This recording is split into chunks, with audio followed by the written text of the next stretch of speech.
So about 3 or 4 months ago, I had an opportunity to do a review on the newly redesigned EcoFlow River 2 power station.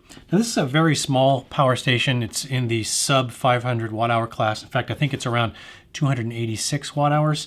But the redesign really enabled this guy here to punch way above its weight class. But the engineers at EcoFlow have been busy and they've redesigned most of their product line, including the new Delta2.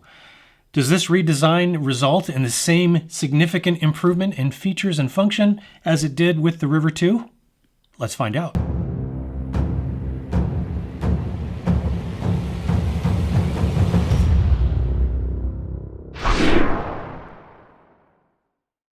So we're obviously going to get into the usual battery of tests on this thing to find out what the usable capacity is, what kinds of things it will run, how the inverter performs, no load draw, all that kind of stuff. But before we get into that, let's take a step back in time and find out what's in the box with the new EcoFlow Delta2.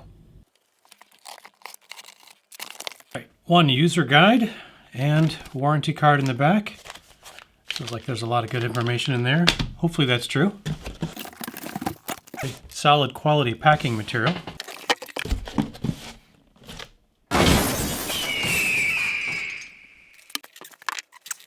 All right, this is literally my first time looking at a EcoFlow Delta2, and nice compact unit.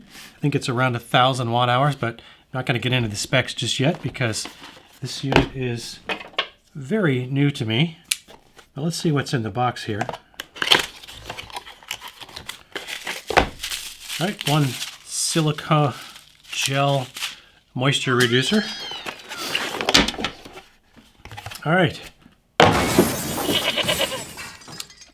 We have got just an accessory DC 5521 cable and a XT62 car charger and a standard computer style AC cable that is a fairly heavy gauge.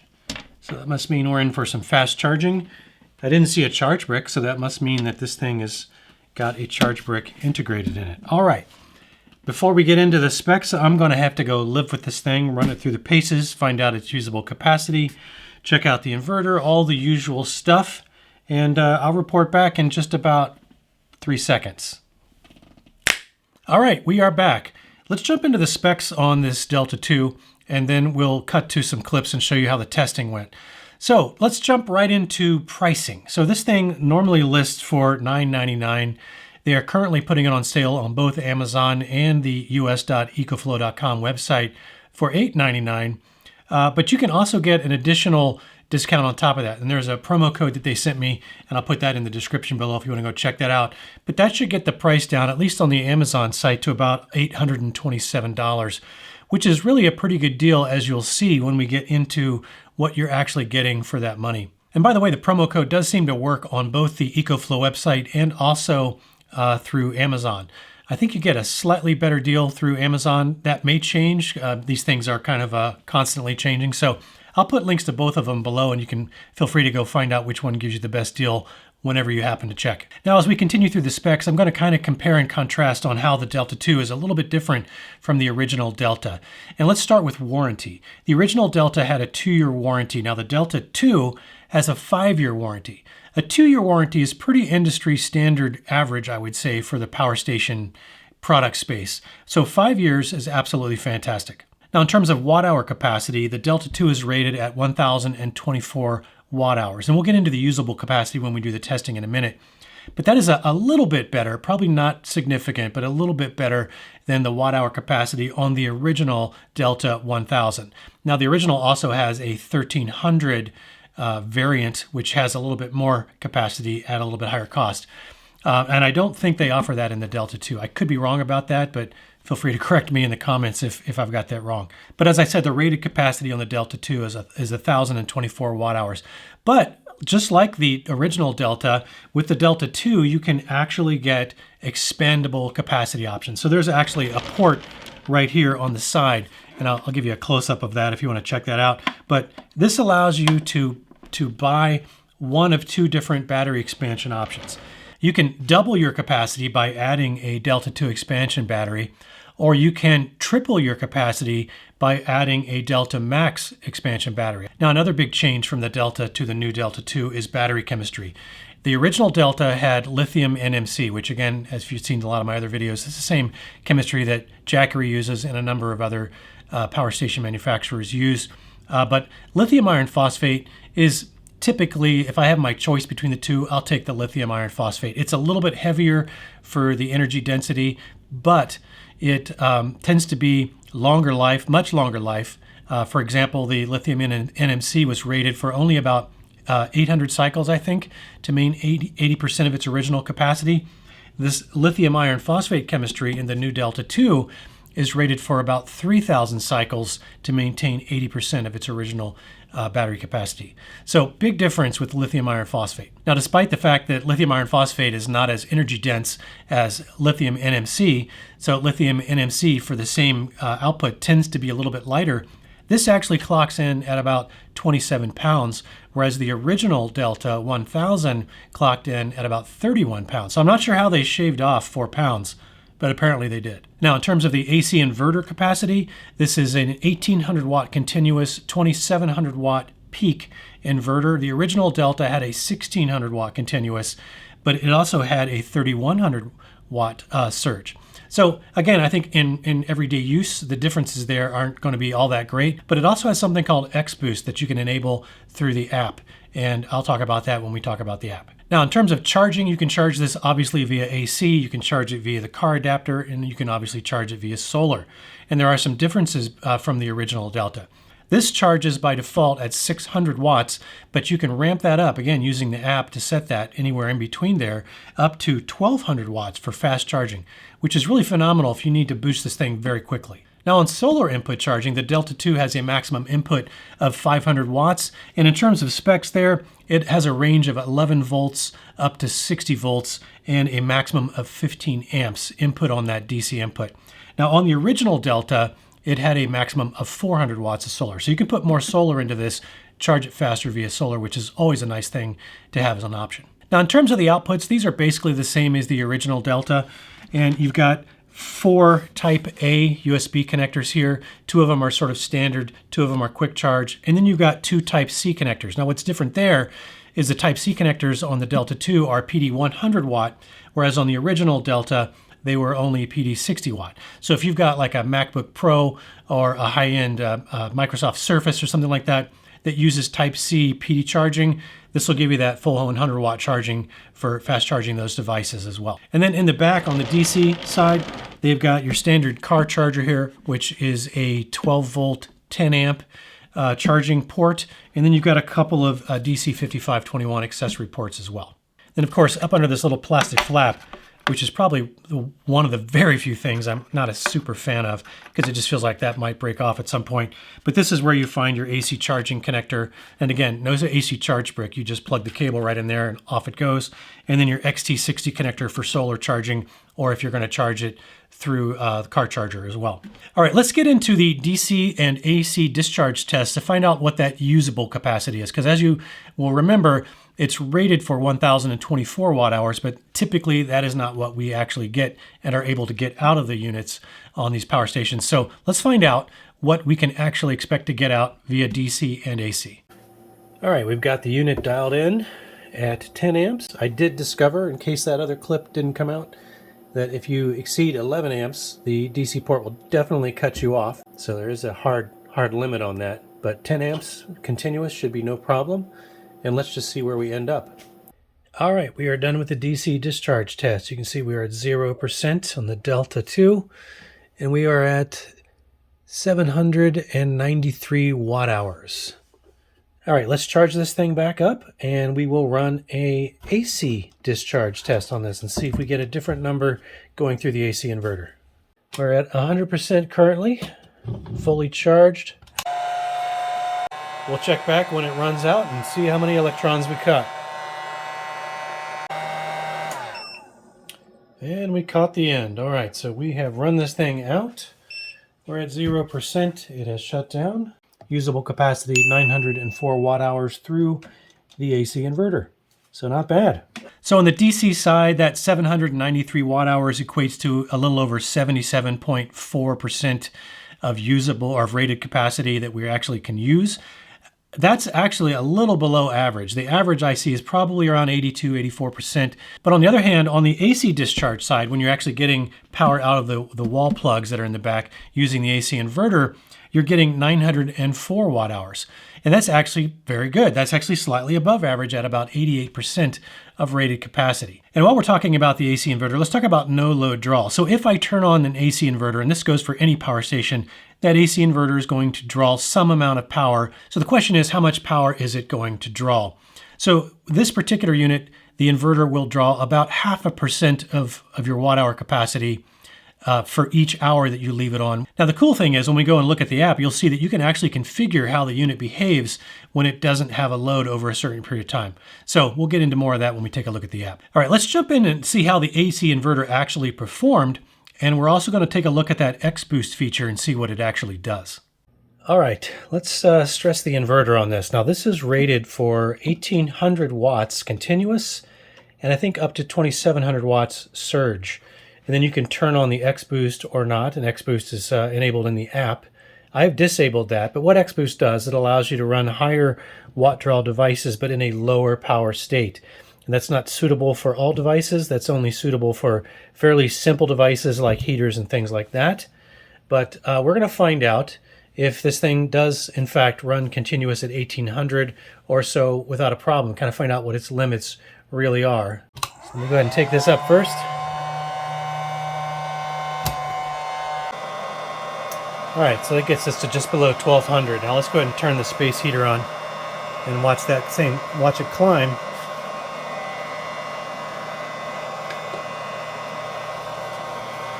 And see how quickly it shuts us off after 1800. 22, 23. Now I'm going to turn X-Boost on and we'll see how it behaves differently. All right, I've re-enabled X-Boost, so we're going to run this test again. Same thing, and just see what happens.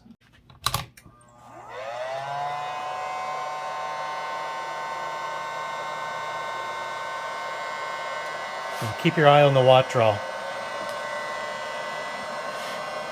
This should basically, when I kick the space heater on, X-Boost should lower the power output to keep the overload from tripping, but run these at a lower power state. And again, these are heaters, pretty simple devices, so it's not a problem, or it shouldn't be a problem. We'll find out. Space heater is on. We should hear a change. You can see X-Boost has throttled down the power requirements, so it's continuing to run rather than trip. But we're stuck right at about 1800 watts. So this is what X-Boost can do for you for heaters and heat guns and things like that. It can run these devices in a lower power state, continue to run without tripping the unit, kind of holding at its maximum right around 1800 watts. All right, so as you can see, the X-Boost function actually does have a pretty good use case, and it may come in handy from time to time. It's probably not something you're going to use all the time, but it's nice to have that option again in case you do need it. All right, let's go ahead and take a look at the EcoFlow app, which I think is pretty cool. All right, when we launch it, it goes and establishes a connection to any active or EcoFlow power stations that are currently nearby and on standby or on.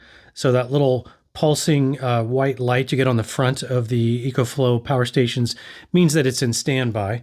And if it is in standby, then I can connect to it via the Bluetooth connection here. So I'm going to go ahead and click on the Delta2. And here I've got nothing connected to it currently, but it shows me the current state of charge at 82%. And I can go and edit some of the other configurable parameters by clicking the little gear in the upper right-hand corner. So I can turn off the little beep sound, this one here. If I don't like that beep sound, I can deactivate it from here. More importantly, the input AC charging speed, I think, is an important one to take a look at. If I don't need to go maximum charging speed, I could actually dial this down to, say, maybe somewhere around 300 watts. Now, one of the reasons you might want to do that is over the long term, you would be increasing the lifespan of this lithium iron phosphate battery if you don't charge it at its maximum rate every single time. Now, another reason might be that you're going to charge it from a circuit that already has a fairly high demand on it from other devices, and you don't want to trip a breaker. So you might want to dial that charging speed down just to prevent your breaker from tripping. But if you do need it to charge quickly, by all means, take it all the way up to 1200 watts. This is very cool that you have that option. You can throttle back the amount of amperage you're going to pull through your car adapter if you connect it that way. Here's where you can enable and disable X boost. You can also set the discharge and charge level. This is another way to prolong your battery life. If you don't need 100% capacity, maybe you only want to charge this to 93%. And maybe I only want to drain this thing down to about, let's say, maybe 15%. By not going to the extreme discharge or the extreme charge at 100%, those things are also going to contribute to lengthening the lifespan if you don't need that extra capacity. So just something very cool that you even have the option to do.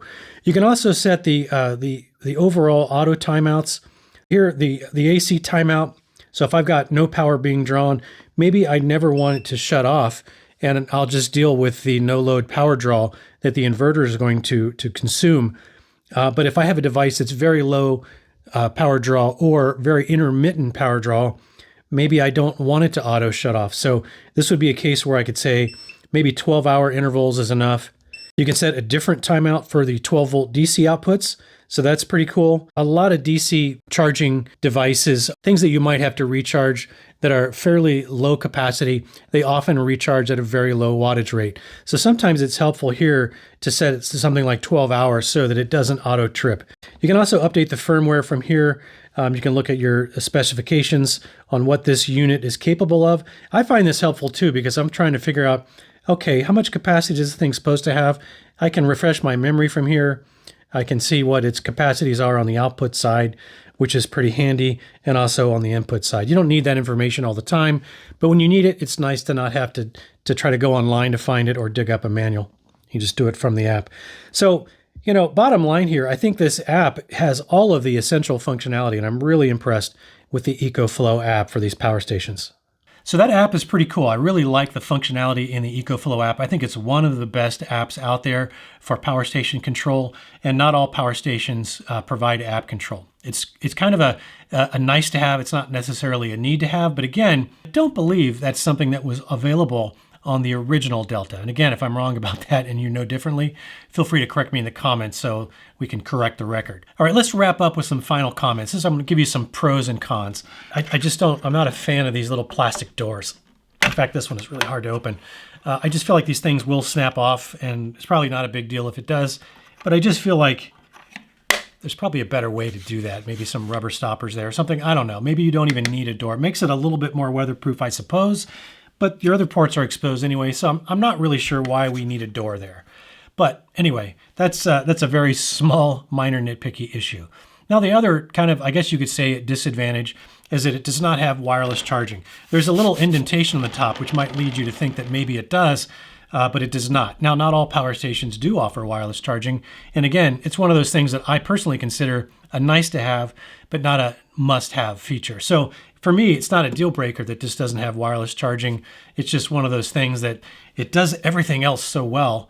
Why wouldn't you let it also do wireless charging? But like I said, definitely not a deal breaker. Now, in terms of other things in the pros column for this unit, first of all, the build quality on this is outstanding. I really think EcoFlow is producing an excellent product and an excellent feature set. And they're giving you a 5-year warranty, which again, something that you don't see very often in the portable power station market. And the ability to add battery capacity, again, you may not need that, but just the fact that it's an option is something that's very cool, and it's worth having, even if you never actually pull the trigger on additional battery capacity, knowing that if you need that at some point in the future and you can just buy another battery expansion module, definitely a nice option to have. And as I've already mentioned, app control. That's another thing that not all power stations provide. And it's just another nice to have. It's a nice touch. And EcoFlow did a fantastic job on the app. So hopefully some of this information was useful to you if you're in the market for something in that 1,000 watt-hour capacity. If you did find the information useful in this video, please consider giving me a thumbs up. I'd really appreciate that. And, consider subscribing and all that nonsense. Anyway, I've got more videos like this coming with other similar products and some different products. So stay tuned for those. I do hope to see you in the next one. Until then, have fun out there.